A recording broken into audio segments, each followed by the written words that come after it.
नमस्कार मंडळी, आज आम्ही शेवयांची खीर बनवत आहे. त्यासाठी त्याला साहित्य पाहिजे. ही शेव आहे, त्यात बदाम, थोडीशी साखर आणि थोडंसं तूप, थोडी इलायची पावडर लागेल. त्याला दूध लागेल. आता शेवया भाजून घेऊया. शेवया खरपूस भाजून घेऊया.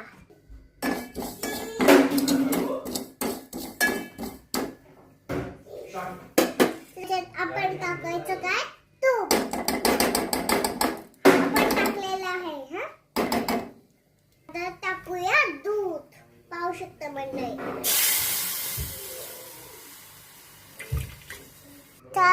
छान हलवून घेऊयात.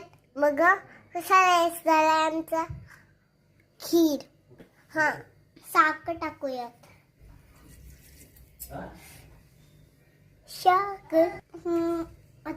आता बदाम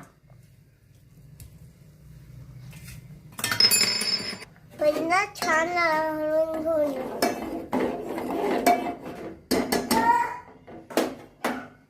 आता थोडा वेळ त्याला शिजून देऊ. ठीक आहे. आपण तोपर्यंत वाट पाहूयात. ही तयार झालेली आहे. हे बघा.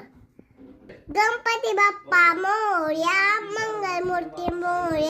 धन्यवाद.